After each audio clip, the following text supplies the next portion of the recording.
Hey guys, we got an exciting, highly requested video today. Being an owner of both a Daytona gun and a Tippmann M4 HPA powered with recoil, it's only natural that we compare the two.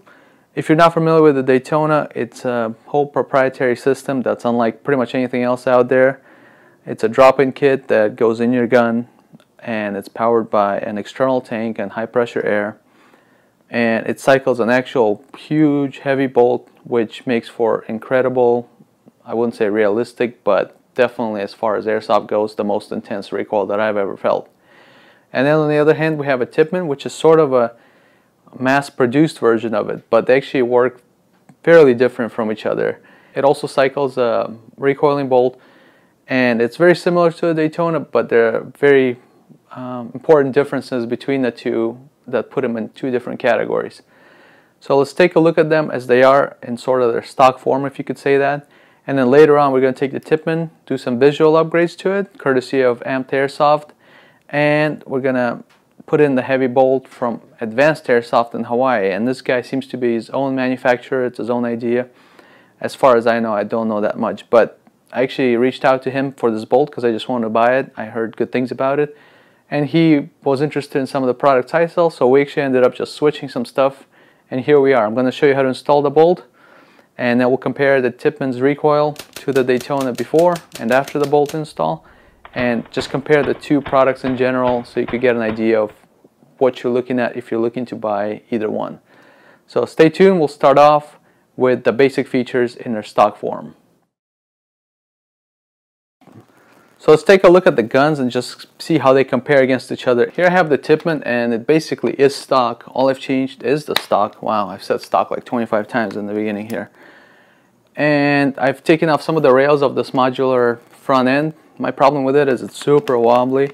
So I'm going to put in a new rail on here, again courtesy of Airsoft. Visually, there's not much to look at. It's your basic M4. However, what it is a HPA powered gun. There's an option for CO2, but really it's pretty much the reason you buy it is because you want to run it off an external line. The biggest downside with the Tippmann is the recoil, in my opinion. It was very weak, comparable to like a electric blowback gun. And some of the ones I have, like the Lancer Tactical MMC, have more kick than the Tippmann. So then it sort of becomes what's the point situation. All this, the pretty sizable price tag, external rig, all the tank you have to carry to basically have a weak kicking AEG, so that sort of discouraged me from it, and it ended up on the shelf for a while. So hopefully the heavy bolt will be able to solve some of that and make this thing more fun to shoot than just like a low kick electric gun. On the other side of the coin, we have the Daytona Powered FAL. This one started life as an Echo 1 SA58. I dropped the Daytona kit in myself. It was a pretty good amount of work, and I wouldn't really recommend it to an amateur, but if you're looking for a challenge, that would be something fun to do. Check out that video. I'll put a card to it in the corner. So the gun functions somewhat realistic. It has a moving bolt which gives it the kick. As you can see, when I just release the bolt, it's loud, and this thing going back and forth non-stop, it's pretty impressive. The kick is great. It suffers from accuracy as the hop-up design is kind of weak and it doesn't hold in place very well. I am working on fixing that, but this gun is not very practical for actual outdoor play, which is kind of required because it only functions properly at around 120 psi, which is 400 feet per second. So, and the other thing is this body, the Echo 1 body, I can't really fault Daytona for this, but it's made out of a cheap metal, and all the screws keep backing out, and when you keep putting them back in, you eventually strip the threads, so you end up with screws that are not staying in place. That's another thing when you're kind of putting one thing into a thing it wasn't designed for. So in that sense, that's nice with the Tippmann because it was meant to be a recoiling gun, so all that stuff was sort of accounted for. So that's kind of the general idea of the two guns. Let's take a look at price and the power source for both of these. As I mentioned, both of these guys are HPA powered, which means high pressure air, so they need a high pressure tank to run them. This is a technology that's been making its way from paintball to airsoft for a while now, and it's become real popular in the last couple of years with the Polar Star systems and others like it. So you need a tank like this, a paintball tank, and it has just tons of air crammed into it. It's highly pressurized, and I think it's coming out of here at about 900 psi, which is comparable to about the pressure of CO2. Don't quote me on that. So you need to get it from the tank to the gun. But for the Tippmann, all you need is one of these remote lines that screws on top of the tank. Then you open it up, plug into the gun, and release this back check to let the air flow. The gun has a built-in internal regulator, which will then get the pressure down to whatever is necessary to properly cycle the gun. On the Daytona, it's a little bit different. Again, you need a high-pressure tank. Same thing, these are identical. But on top, you need a regulator that brings the pressure down here, kind of at the tank level, before it sends it up the hose to the gun. The Daytona runs at about 120 psi. Anything really lower than that, it kind of starts having problems cycling and feeding. Once you get the pressure regulator here, you could adjust it. Again, same thing, plug into the line here, and you're good to go. So they function very similar, and they're powered by the same source, but the steps in between are a little bit different. This is a little bit of a more expensive solution because the regulator is a little over $100, I believe. Where this is a little bit cheaper, this little paintball line is about $50. So there's a small price difference in the equipment to run the gun, but it's pretty minor considering these guns are in a higher end scale of airsoft guns. Speaking of that, the Tippmann, I think it's around $450, which is very affordable. It's comparable to a really quality AG, but you get a air-powered gun where something like a Polar Star, if you're building one yourself, you're looking at least at $500. That's the pre-built ones, and you could go upwards of $1,000 depending on what your donor gun is. And no assembly, you get it as is. You could switch it out to the HPA out, and you're good to go. The Daytona, on the other hand, is a whole different thing. First, you need a donor gun. This was an Echo 1 SA58, as I mentioned, and in there goes the kit. The kit alone is about $450 to $500 depending on the model. There's more choices with the Daytona, which is nice. There is an M4, there's even the M249, 416, AKs, so you have a lot more choices of guns. At this point, Tippmann only offers the M4. Hopefully they'll have more models soon. Then on top of that, you add the install. If you do it yourself, you obviously could save some money here.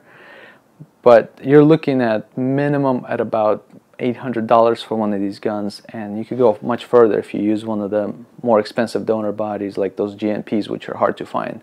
I have to give it to the Tippmann in terms of operational cost. It's less cost to set up. It's less trouble too. There's no work for the user really. You're just buying stuff and plugging it in. But the Daytona, it definitely takes it in the recoil department and sort of in a fun factor, because to me airsoft, that's the main thing, is fun. Daytona definitely wins in that. So now that you have a good idea on how these two guns function, some of the costs involved, some of the disadvantages and advantages of both of them, let's talk about the Tippmann in particular, because today I'm actually upgrading it to make it more comparable to a Daytona. To do that, I got the heavy bolt mod from Advanced Airsoft. I'll be sure to put the proper links in the description to the YouTube and Facebook channels I believe they have. So if you want to get a hold of these, check it out. But anyway, this is a big, heavy piece of metal. I'm not sure what it's made out of, but it feels very sturdy. And what it does is replace your internal bolt and gives the gun a lot more kick. I've already done this, so I'm speaking from experience. There's definitely a noticeable difference and a noticeable FPS change. This gun right now is shooting about 250. I'm not sure why it's shooting so low, but that's what it's chronoing it. What we're going to do is put in the bolt. I'll show you how to do that, and then we'll re-chrono it again, because there seems to be a huge FPS boost from putting this in, which to me is not necessarily an advantage, but the Tippmann does have an adjustable feet per second system, so hopefully I'll be able to get it down for indoor and standard outdoor play of 400 feet per second. So let's get going with the Tippmann. We'll do a quick disassembly and a bolt change, and then you could see what difference it makes on the slow-mo cameras. Okay, let's swap the bolt out. You don't really need many tools for it. An Allen's key is good because there's a one that you have to undo, and then maybe some pliers if your bolt's kind of tough to take apart. Let's go through the steps. Of course, you'll need your bolt. It comes with a spring on the end here to kind of dampen it as it hits against the back of the buttstock. You could also substitute it for this by taking the spring off, putting this down the buffer so it hits against this instead of against the spring. I found it to work better. I think the kick's about the same, but it's less springy noises. That's actually one of the annoying things about the Tippmann, is it has a springy sound. And for that, I actually saw a different video by somebody else that fixes this problem. I'll show you how to do it, and I'll link to the original video, which I think is all in French. So to take it apart, first thing, of course, take the mag out. Then you need to crack it in half by pushing out the pin like you would on a normal AR. I use advanced techniques like that to get it out. So pull it out, don't go all the way out, just enough for this to open. Make sure you drop the bolt if you have it cocked, otherwise it won't crack open in half. So here's the bolt you're replacing. There's two ways to get to it. One, you could take off this nut here. You'll need an AR wrench for that, and take off the buffer and get to it that way. Actually had done it that way the first time I took it apart because I couldn't get this part out. But it's easier to pull out the actual bolt here, I guess, from the buffer, but instead of taking the buffer off, much easier. So to do that, you need to take out the trigger group. Take out your fire selector first, just pull it up, and now the trigger group can come out. That's all it takes. To get to this piece, it might be hard to grab, so what I like to do is push down and let it pop out. Then more of it sticks out. You can use some pliers to get it, and then just pull it out. Try not to damage this on the way out.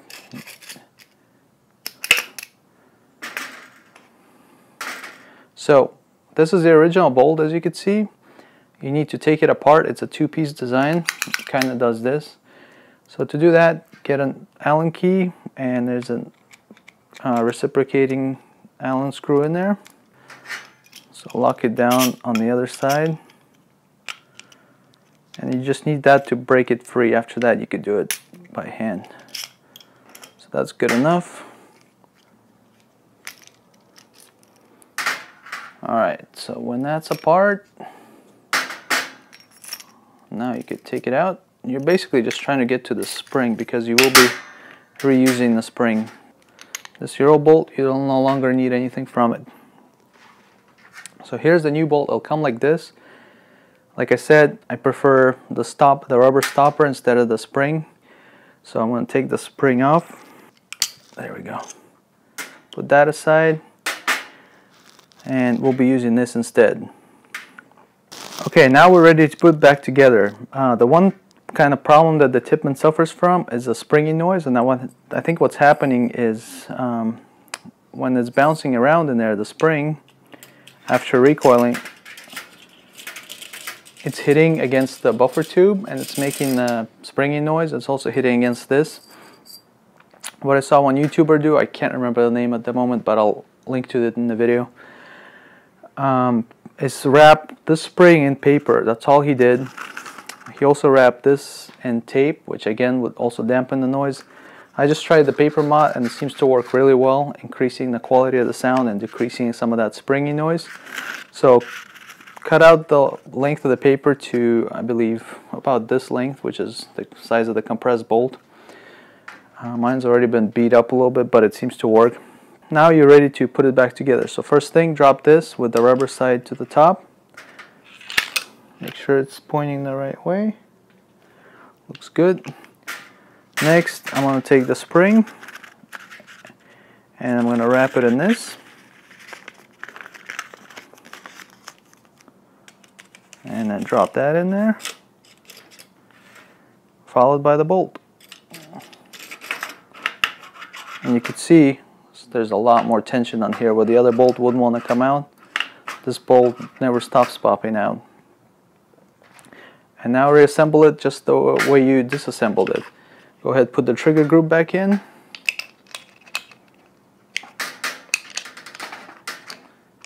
Then the fire selector. And then close the whole thing up.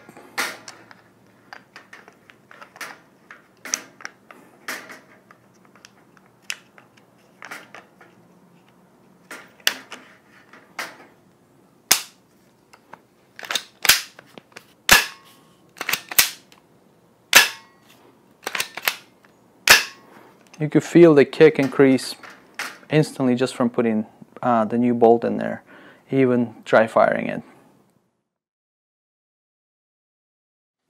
Alright, as you can probably tell by the different color shirt I'm wearing, it's been a few days since the last part of the video where I installed the heavy bolt into the gun.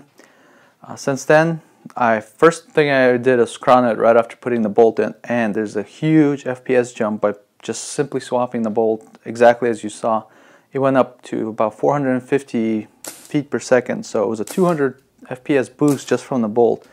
Now, that might be a good thing for a lot of the users if you're just looking to get the most high power gun, but to me that's not necessarily a plus, obviously, because I needed to be within field limits, but I was able to tune it down to 400 for the gameplay, and they could actually go lower than that. At one point I went too far and I went down to like 330, so it was still functioning. So it doesn't seem to be an issue. Just make sure after you switch the bolt you go ahead and check the chrono, because it's going to be different than what you started with. Speaking of that, I actually did take the gun out this past weekend to play with, and it performed perfectly. I'm still surprised how accurate this gun is, considering the inner barrel looks like it's made out of rolled up tin foil. It's real cheapy looking. I have some upgrades coming for this gun, so you'll probably see it again when it gets the full AR treatment, and it's going to be a real cool looking, unique rifle. And the new added recoil is a huge plus. It makes the gun so fun. Each shot feels like it's something significant, and it's really fun to shoot semi and even full, even though the full auto rate is pretty slow on these guns, but that's kind of a known Tippmann problem. Anyway, since we're comparing this Tippmann M4 to the Daytona gun SA58, as far as the internal systems go, it's important to mention one big difference between the two that I kind of glanced over, and that's the way the bolt functions. On the Tippmann, it's a sort of an open bolt design. As you can see, when you cock it, the bolt stays back, and then when you drop it, the first thing you feel when you fire is the forward movement. Then it goes back again when it resets the bolt, but it's kind of an open bolt operation.